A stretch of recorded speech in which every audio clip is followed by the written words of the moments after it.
Hello, I'm Beau. And I'm Aaron. And this is episode 6 of Azure Ages. Mm-hmm. And we're going to do a Super Nintendo game because why not? Yeah. I feel like playing up how much Sega inspired the show, I've kind of dogged on Nintendo a little bit, which is ridiculous. Nintendo, they don't need me to say how much I appreciate them because they're that important to video games. Yeah, but their contributions are great. Their business practices not so much. Right, but I mean, there's no such thing as a a good corporation in the first place. Facts. So yeah. We're going to be talking about Star Fox for the Super Nintendo. And Yeah. Star Fox is a strange game because when I go back and I play a Super Nintendo, I've often said on Donoran, one of my favorite Christmas gifts I've ever gotten, my wife surprised me with it, was a Super Nintendo Mini. Yeah. I remember you going on and on about that thing. Absolutely love it. It's incredible. The Super Nintendo is one of the best systems ever made. Hands down, and it's a great example of I don't give a fuck about anything about your system except its library. Yeah. That's it. Yeah. That's the only thing to care about. And the Super Nintendo had an incredible library, and one of the most unique games in that library is Star Fox. Yes. Because it is a rail shooter, but it's so much more. Yeah. Now, before I go into anything else about Star Fox, I want to say something. When I go back and play Super Nintendo games, I am often in awe of how good they made them look. Yeah.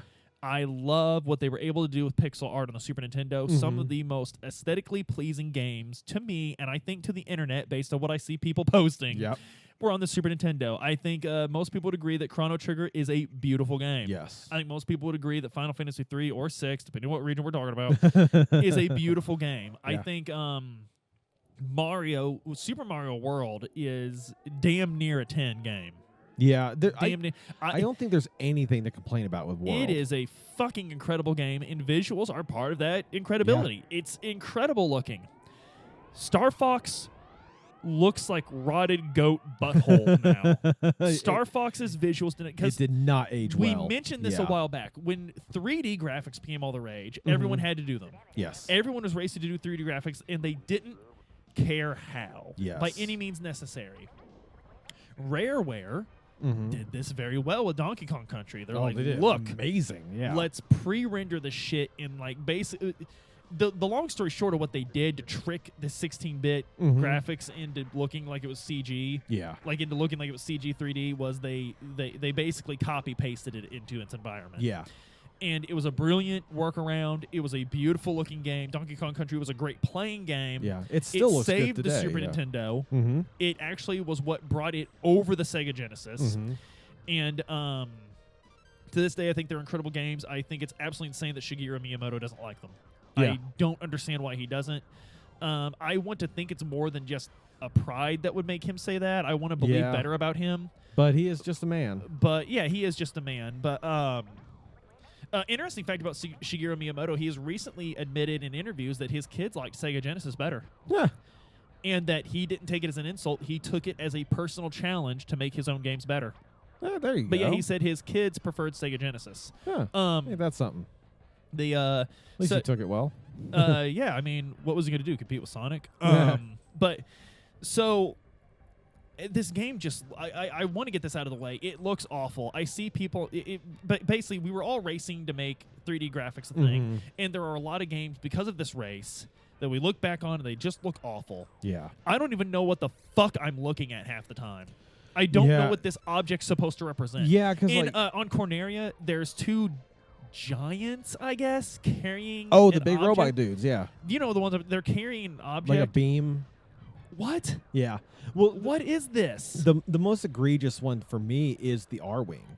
It's literally like 3 polygons. Yes, not even polygons. They're just like quadrilaterals or something. It didn't, and I would much rather see you work.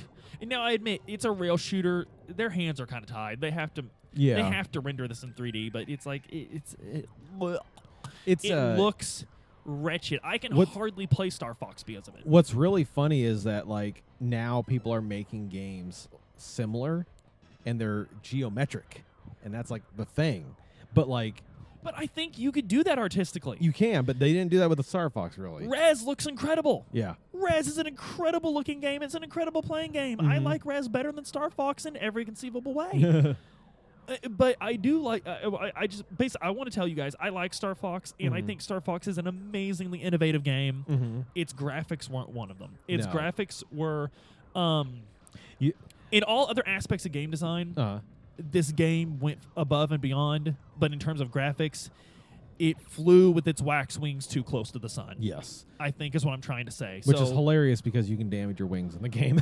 right. So, well, your wing are those wings? I guess. That's why it's called the R wing. They say wing damage. Are those wings? You know what? But Go ahead. The most memorable and funniest thing in the world to me that shows the growth of a human actually revolves around you and Star Fox.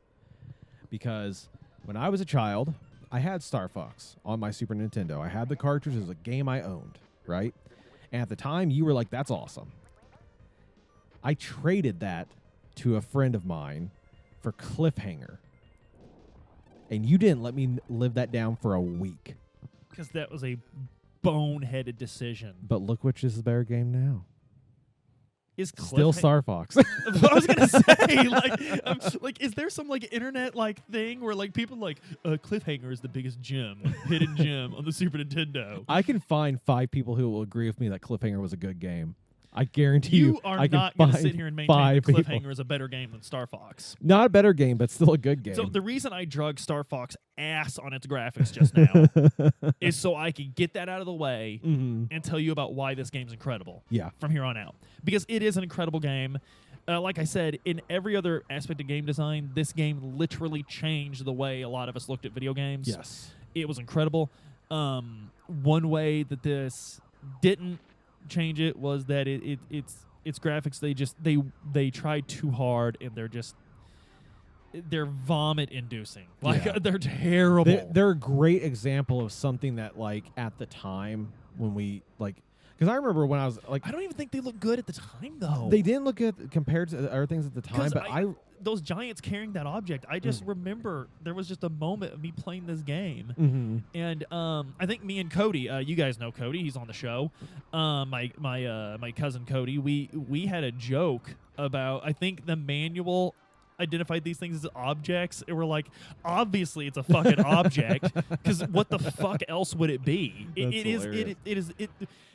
These two giant. I don't even know for sure that they're giants. I don't know if they're supposed to be robots or giants. I assume they're big robots, but they I are don't know. literally walking around carrying a Platonic abstraction. That is what is going on. It's absurdly. It's absurd how bad the graphics of this game are. But anyway, let's get to what makes this game incredible. Nintendo could have pumped out a rail shooter, and it would have been a bestseller. They could have just pumped out any other rail shooter, but we have what at the time was a fully interactive squad. Yep. You had Falco, who he was too cool to take your orders. He's your Vegeta. He's the Vegeta character, which in the 90s we loved. Not me. I am the only kid that likes Cyclops better than Wolverine. That's true. You were the only person I've ever known. You know what? God forbid anyone have a little bit of responsibility on this team, okay? Okay? God forbid, without a chain of command in combat, Aaron, things fall apart, okay? You can't just be a rogue. I actually remember getting made fun of on the school. This is how advanced of a child I was. This is how above the curve I was, because I remember coming to school one day, and I loved Rogue. Yes. I thought Rogue was the coolest character. She had the best power. She has everyone's power, basically. Far and away the best power. And we were all playing X-Men, and I sheepishly asked, I was like, guys, is it going to be weird if I play Rogue? And they roasted my ass forever. And I just remember thinking, I was just like, man, I just want to have the cool power. Yeah. But that is how woke I was in 1993 elementary school. I was so ahead of all this shit, dude. I pretty much saved American discourse in the Midwest, I think. Back to Star Fox. I'm sorry, just thinking of the graphics are tripping me up. But this is an incredible video game. It really is. You have Falco. He's the bad boy. He doesn't want to take your orders, but he respects Fox. But he's not going to tell him that. Yeah. You have Peppy Hare. Yep. Who is an old? He's an old fart. He flew with your dad. Mm-hmm. He flew some missions with James Fox. James Tiberius Fox. I don't know. That's probably not his middle name, but it sounds good. JT. He flew with JTF. And Slippy the Frog. Slippy is the plucky go-getter who gets in trouble every chance he gets. In fact, I think he's the first one you have to save. He's the one you situation. save the most consistently, and he's also the one that'll fly directly in front of you, blocking your shots. Anyway, they have health bars. Yep. They talk to you. They get into trouble. You can save them. You can't. And what's really incredible is that sometimes if you save them, it unlocks a new path. Yeah. Sometimes if you don't, it locks you onto a path. Yeah. Very, very interesting gameplay. And I Yes. believe you could choose a rough path at the very beginning, correct? You get 3 choices. Yeah. On your route to It's Venom. basically hard, normal, easy. easy. But Yeah. the game doesn't really tell you that. And none of them are easy. All paths start on Corneria. All paths end on Venom. Yep. Venom is where Andros lives. Andros is an evil scientist. He wants to take over the Lilat system. He's a monkey man who lives in the Matrix, maybe? He's a Question mark? monkey man who's only a head and hands, and he lives in the Matrix. And he shoots objects from Squares. his mouth. Well, his eyeballs too. Don't forget he shoots those Yes, square yes. eyeball beams. This is a perfect example of why we needed this why we needed the Nintendo 64. Mm-hmm. Because the Nintendo 64 improved upon this exponentially. I have to admit, I've never really played the Star Fox 64 all that much. I do remember watching people playing it and seeing it being just like really, like at the time, it felt so good. It was extremely good, and it's probably one of the most beloved games of its generation, I think. You're not going to find people. But since this is Nintendo we're talking about, this is one of their most beloved franchises, so they're just going to shelve it forever. Yeah. And give us bad titles for about 20 years. Which really sucks. What was the one with the tank? The one where it was like an RPG on the... Was that the Cube? Oh, yeah, on the GameCube. That was Rareware's last game for Nintendo. That was Star Fox Adventures, which everyone hates because it wasn't a Star Fox game, but I loved it because it wasn't a Star Fox game. Yeah. Me and my sibling, we played the ever-loving hell out of that game. I loved it. I still love it. I would play it all the time. Yeah, that one was really cool. Yeah, but so the SNES one, like, guys, I think it was graphic.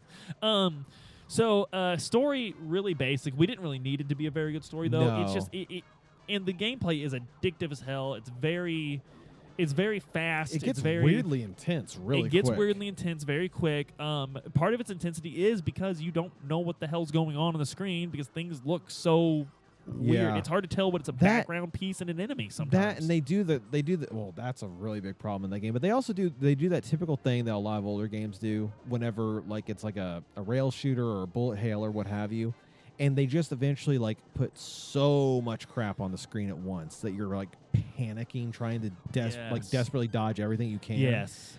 Star Fox did that, and it wasn't. There was a couple moments when I was playing it here recently where I really was like getting that like panicky, like trying desperately to get the R-Wing to respond to dodge things. Yeah. It was good, but it was But I also believe because of all the stuff that's being rendered on the screen, this game has some slowdown moments. Yeah. Yeah. The most notable ones are like whenever you're launching or you're going through like a tunnel, like they like to do occasionally. Yeah, you would have some actual slowdown on it, which was really, really weird to see on a cartridge-based game. Oh, absolutely, on a Super Nintendo game. I think the only other one I remember is I seem to remember there being a moment of lag on Mega Man X.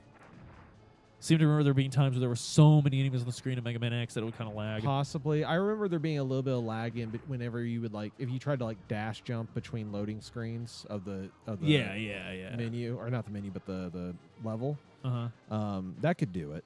That could definitely do it. But yeah, this, and I think what struck me the most about the game was the squad. I liked that there was a lot of interaction between these characters. You didn't really see that in a video game before now. The fact that they had health bars, the fact that you could save them or fail to save them, and they would have to stick out the next mission to heal up and come back. So that may be a missed item, it may be a missed path. Yeah. There could be several penalties for not having that pilot present in the next mission. What really kind of drove it home for me was this was very late in the Super Nintendo's lifespan. I think, Yeah. or was it? No, it might have been like 1993. It might have been smack dab in the middle. 93, 94 maybe? So Does that sound right? I'm looking it up right now, but what I do remember is that this didn't really affect the console wars, which surprised me because Genesis didn't really have an answer to Star Fox. No.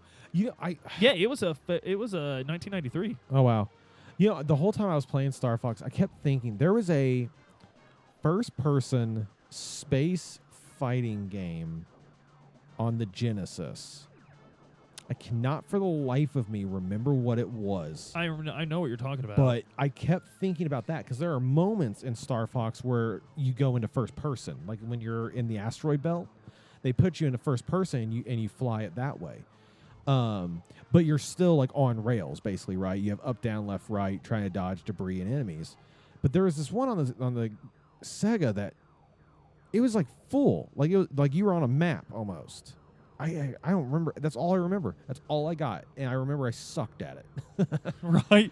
That's like all I got on it.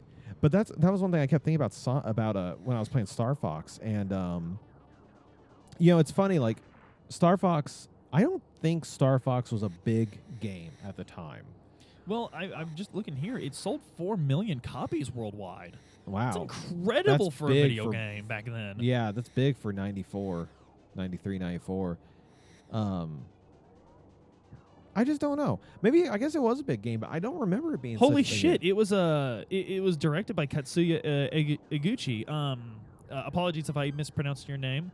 Who of course created he of course created Animal Crossing. Oh wow! So that's pretty That's pretty a big. genre jump. This guy is Super Mario World. What? Directed Super Mario World. Directed Wave Race 64. This guy's a wow, beast. he's a kind of a powerhouse in the industry then. Yeah, he's got a big player over at that Nintendo. Yeah, that's something. So, one thing I really remember this game is Super Nintendo did not have really original bosses. No. Super Nintendo would regurgitate bosses through a video, through a video game really badly. Yeah. I think the major exceptions were Castlevania 4, Super Castlevania 4. Yeah. Yeah. I had another one in mind, and I just lost it. But Star Fox is one of those exceptions. I really believe Star Fox has every level. Incredible. Every level is a different kind of person, a different kind Yes. of enemy. Some of them will share similar ideas, like they'll have like weak points that you have to target, or they'll have like detachable parts, stuff like that. But they're all different. They all do have a different mechanic to them. Some of them, like the one in the asteroid belt, are a gigantic pain in the rear end, and I was not a fan of that. Yeah. But it is one thing that I will definitely give Star Fox. It is one of those games that, especially on certain bosses, when you beat them, you get such a wave of satisfaction from it. From beating them, because like there are some of them, at least for me, there were some of them that gave me a gigantic amount of trouble, and it was so good when I finally killed them. And I really dig that about how like you could run into that kind of stuff in any game, really, but like older games, a lot of times, like just because of either like the limits on the game itself due to the power limits of the consoles or what have you. You'd run into these moments of just I don't know, like I said, just pure endorphin rush level happiness because you managed to blow that son of a bitch up finally. Absolutely. And like I said, the gameplay is everything we want on Azure Ages. Yeah. The gameplay is everything we want on Azure Ages. It's fat. And I know I've been shitting on this game's graphics, but the colors, it is a very pleasantly colorful game. Yeah. I'll say that. Yeah. On certain levels. The artwork for the characters are really good. So, the voice lines are hilarious. Reading a little bit about this, because I've always really liked Star Fox, but I never really read a lot about it. And I wonder if there's some sort of reason why I really like Star Fox, but never really dug deeper into it. Do you think it could be that Nintendo's given us basically nothing for the series? But got, it's 3 even games? more disappointing even more disappointing that we haven't gotten more of this game, because this, I think, has one of the most interesting Nintendo creation stories ever that I just found out about while I was reading and not paying attention to you talking. Okay. About sounds right. That'll be it for me, guys. I'll see you next week. But no, I was listening about the bosses. This game actually is one of the early examples of high risk, high reward. Yes. I think. Yes, definitely. So, the main game was done by Miyamoto and Iguchi. Mm-hmm. So Nintendo worked with another studio on this, Argonaut, and Nintendo wanted arcade style shooting, and Argonaut wanted spaceships. There Makes you go. that easily. Yeah. So the R-Wings were inspired by the X-Wings from Star Wars. Mm-hmm. Miyamoto liked the X-Wings from Star Wars, so he made the R-Wings. That's why in the 64 we see them do their little shifts. Yeah. Where they change into all-range mode and stuff like that.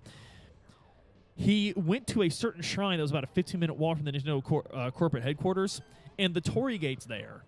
There's a series, like sometimes at Japanese shrines, like I'm sure you've seen it in photographs and stuff, where like the Torii Gates, it's just it's just a ton of them. Yeah. That inspired that you would have to fly through things to get your power-ups and stuff. Yeah, and those are really annoying too. This is only going to get more interesting. What? An Inari statue there is what inspired Fox.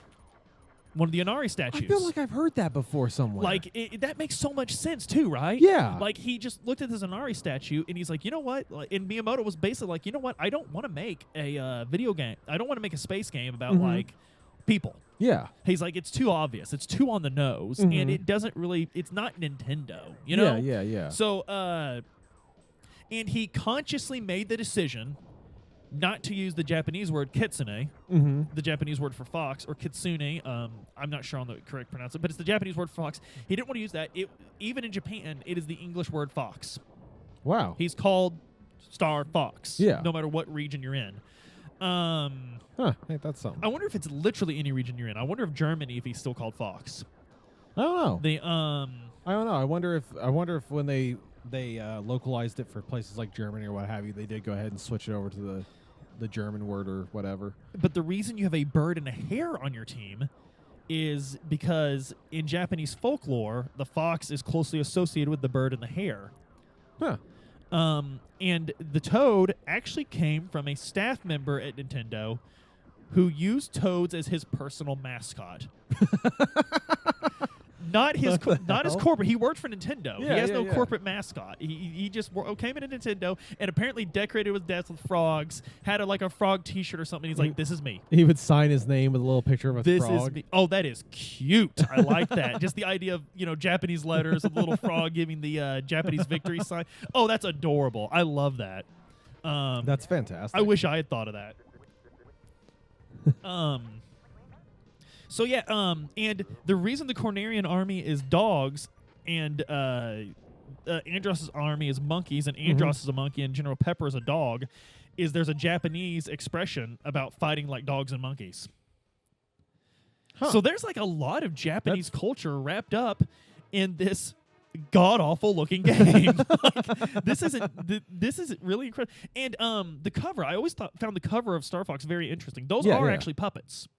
Really? Those are actually puppets, and it's because Miyamoto loved British puppet dramas like Thunderbirds. Everyone knows Thunderbirds. Yeah. He loved those sort of things, and he made those puppets because he wanted puppets in the game. Of course, we really weren't there. Yeah. And I would love for Miyamoto to come out of his advisory role, actually direct another video game and make it Star Fox and make it with we have the technology to make that awesome right now. Oh yeah, we can basically do anything we want to make now. a puppet game. Yeah. Where you're control do that. I would love that. I mean that would fit really well on the Switch, considering that the Switch is almost nothing but cutesy little games and stuff. Yeah. That would definitely fit really well on the Switch, I think. And with motion controls thrown in, since they're actually good now, I think it would be a hit, which is why Nintendo won't touch it. Yep. They're just gonna vomit out another rinse and repeat Pokemon and go from there. Oh, shut up! Pokemon's still fantastic. I love Pokemon, but I'm not looking forward to Scarlet and Violet. Why? That's an insane opinion. It's completely open world. So they're changing up. I saw that look on your face. You didn't see that coming. That was a left hook. Well, maybe I might look forward to it a little bit more. The starters are incredible. They look amazing. I gotta see their full evolutions before I make my. You never do until like right before the game comes out. I'll wait. I gotta know because I'm not getting screwed over again like I did with that stupid fire bunny in what was it, Sword and Shield? I am absolutely putting into this right now. This is the only good one. This conversation is worse than Star Fox looks. only good starter from that generation was the Monkey Boy. Well, of course it was. Because he was a drummer and he was grass type, so you could name him Barker. Yeah, he was the only good one. It was incredible. I loved him. Why have we not had a good water starter in 5 years, 10 years? People will take you to task on that. People love Sobble and Inteleon. Yeah, the Final Evolution. People love that. Yeah, I'm still You're being that guy, and I don't like it. We've got enough that guys on the Discord, which you guys should join because they're not that bad. Totodile should have been a starter. I'm just saying. Totodile is a starter. He should have still been a starter. You can't just reuse starters. I don't see why That's not. Stupid. That's a dumb opinion. This is. If they can give me a different colored Meowth, then anyway, say it's okay. As I was about to say before this dumbass started like puking out of his mouth. Don't listen to me about Pokemon. How about that? I was just going to say one more interesting fact about Shigeru Miyamoto. Mm-hmm. He was a chain smoker apparently at the time that Star Fox was made. That's a good decision. That's very nice. Which actually I've looked up like statistics on like Japanese smoking and like a alarming amount of their adult population smoked in the 90s. Yeah, they took it. It was extremely common. Well, I kind of when it comes to like cultural movements like smoking and stuff like that, the Japanese they used to. It's not like this anymore, but back then it was kind of like they were a couple decades behind what the Americans were doing. So like we Americans, we got stupid addicted to cigarettes in like the 50s and 60s, and that was our life. And then the Japanese decided to pick it up in the 90s, but they also quit a hell of a lot quicker than we did because they're a little bit more easy to pick up on that stuff than we are. Yeah, I don't know that much about it. I I specifically looked it up in the 90s, and like it was an outrageous amount of their adult population. I wonder why. I wonder maybe it was because higher stress back then. Advertising probably same thing as it is everywhere. Maybe their advertising was just super aggressive. I mean, Japanese advertising is known for being very aggressive as it is. So one thing so I guess we can move into final. I know we haven't really discussed it. Like I feel like this is kind of our memories of the game, though. I mean, I feel like we're kind of exhausting our memories of the game. Star Fox, I think, is an important game to talk about because it does fit that. But, like, this is where I'm going to fanboy really bad for Sega. But, like, one thing, by the way, also, I forgot, I did look it up. There are set paths. The different paths you could take, like, depending on if you save someone or not. That was 64 only. I played 64 a lot more. 64 is a superior game in every single way to this one. I remember there's a hidden path behind a waterfall. That's all I got. Yeah, if you save Falco when he's in trouble on Corneria, you get a hidden path through a waterfall. You fight the better boss, and you get a better path. But interesting. I played the original one a lot more before I traded it for Cliffhanger. 64 was such a better game. But like one thing I don't get is like this game gets praised so much, and like I don't feel like this game was better than Space Harrier, and Space Harrier was 8 years older. Oh wow! Space Harrier is 1985. Like I guess like as much as I love Star Fox, now that I'm really sitting here thinking about it and trying to tell people about what it changed in video games, I can't really because I mean we already had Space Harrier and Afterburner. Yeah, Yu Suzuki already did this better in my opinion. Star Fox. Star Fox 64. That's a completely different story. That game's incredible, but like Star Fox on the Super Nintendo, I just think it was one of those like. We have to do 3D, guys. Yeah. We have to do 3D. We need to put it out there. And I think it was the smart decision. I think they did it. I mean, obviously, they sold 4 million copies, but I don't really feel like Star Fox has aged that well because I can tell you it is the least played game on my Super Nintendo Mini in that I've not played it once. I mean, I haven't wanted to. Yeah. I don't know why I would. You know, it wasn't necessarily revolutionary for its time or anything along those lines. It did at least offer Super Nintendo owners a like on-rails experience, which wasn't very common on the Super Nintendo at the time. Yeah. But it's what Star Fox didn't do at its time. It's set up for the future kind of deal. It's one of those games where like the nostalgia has kind of gotten ahead of it. Like a lot of us remember Star Fox fondly, but then when you go back and play it, you're just like, wow, I don't remember it looking like this, or I don't remember that. Right. Because I certainly didn't. I didn't remember jack about that game when I pulled it back up. But it really did lay down a foundation. And it was, for its failings, it also, in a lot of ways, was a good example of something that games of this era did that we haven't talked a whole ton about, and that is simply the idea of experimenting. Star Fox tried something, and it didn't work out so well in terms of its look, because it was just a bunch of polygons flying Right. around. But it tried something. There was that experiment, that concept of new. You weren't really directly like regurgitating a genre kind of thing. You know what I mean?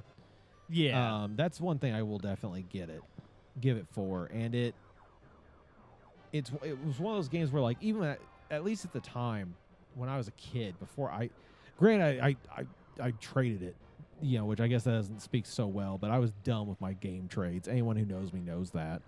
I took advantage of that several Yes, times, I think. I think everyone did. That's why I have Yeah. Cliffhanger.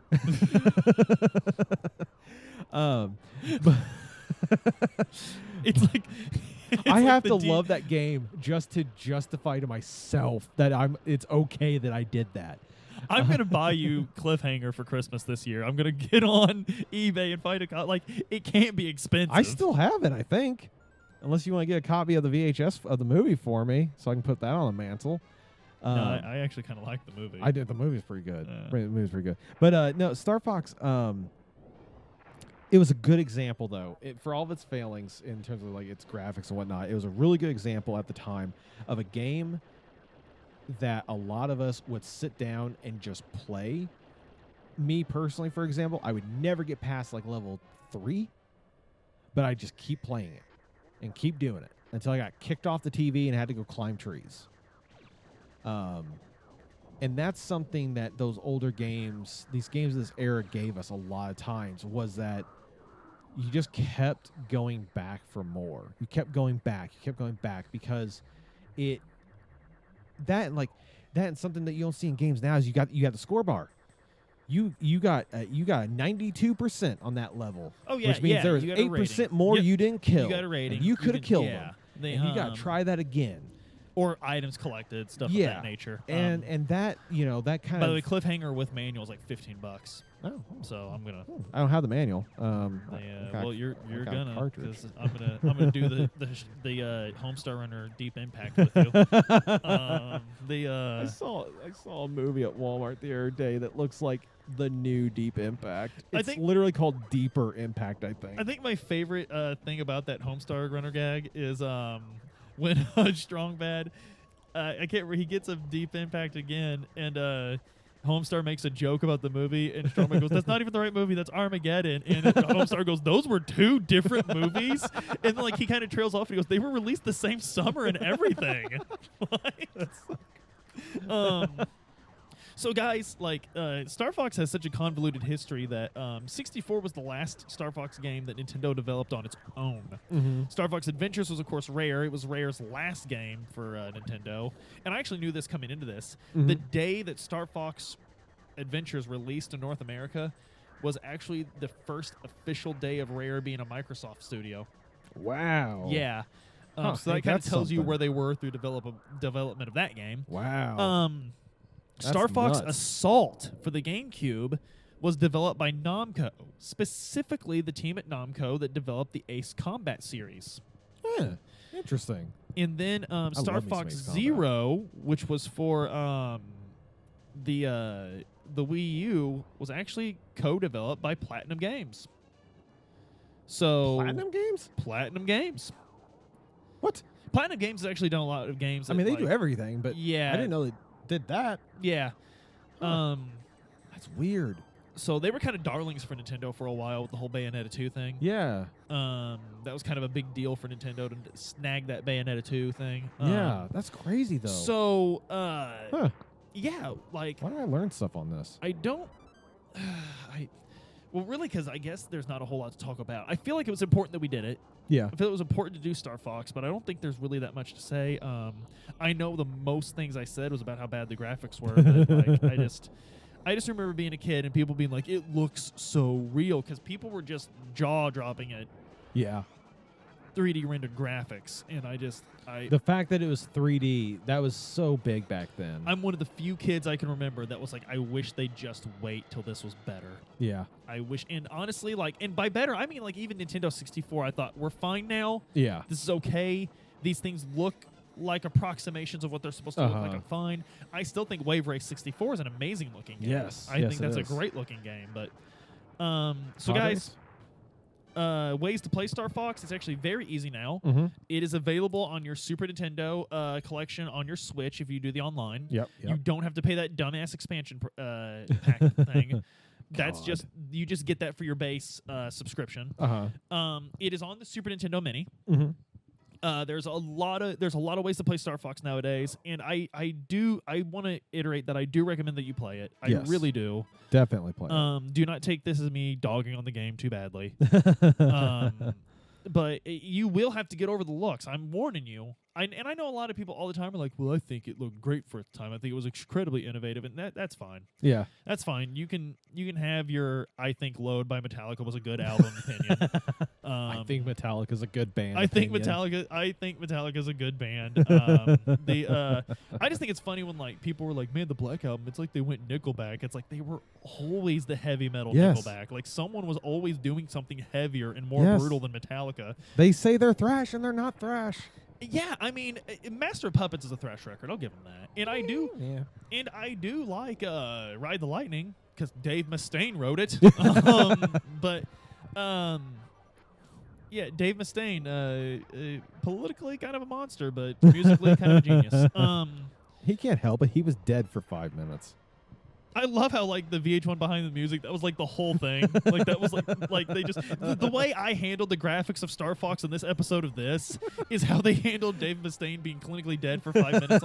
Which don't get me wrong, huge deal. Yeah, that's huge deal. Impressive. But I feel like the man's art is worthy of more of a nod than that. But like that was kind of the theme behind the music. It really was kind of the showing their destruction, not their accolades. It was more about I guess but which most of those guys were only too happy to go in there and talk about it. So facts. But guys, go buy some Star Fox stuff. Like let Nintendo know that like, look, I know just because you released 1 bad or 3 bad or 4 bad games, don't give up on Star Fox. Like we love Star Fox. Like, do you know how like I love playing Fox in Smash just because, like, I'm playing Fox.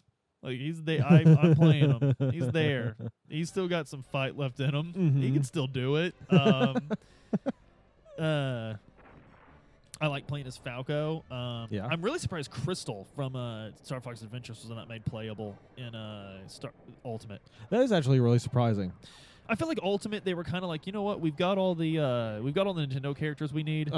Let's, branch out and make this about, because I really feel like Smash was always a great love letter to Nintendo, but I feel like Smash Ultimate is a great love letter to video games. Yeah, like I would say that's definitely true. But so yeah, this is definitely a must play. Yeah, definitely. And the history behind it that I just now learned about is absolutely, that's my favorite origin background thing. That's so cool that it's so steeped in Japanese culture, really. Yeah. Like, and it doesn't come off like that at all. No, unless it was your culture, you probably would have never picked up on it. And even then, I think this is kind of vague enough to where I'm sure there were people in Japan that like read this and were like, "Oh, the Torii Gate, okay, that makes sense." I wonder why it reminded me of that. Yeah, I think so. Like, yeah, that's really cool. I think that's my favorite thing about doing this episode was finding it. And guys, I hope I was where you learned about that. I think that would be neat. Yeah, hell yeah. I should say that before he gets all fussy. Don't make me insult those starters. Like the moment we turn off the mics, he's like, "What the hell was that? What was that? What was that? I'm out of here. I was dying up there. And You just left me to die. Guys, I've actually had a lot of fun doing this one. I hope you've had a lot of fun listening to it. Yeah. So, guys, until next time, relevant links, you know where to find them. They're in the video description. They're in the description of the podcast if you're choosing to enjoy us on the podcast. Yep. And like I said, those YouTube comments, like I've been saying, those are great. Those are real great pick-me-ups through the day. I'm loving engaging with you guys on this stuff. Yeah. This is really cool. So it's really neat to get that to get notified that there's been a comment and be like, oh, somebody said something. So until next time, play Star Fox and then go play Space Harrier. And I just want to remind you that Space Harrier came out 7 years before. I just want to remind you that. So I'll see you guys later. Have a good one, guys.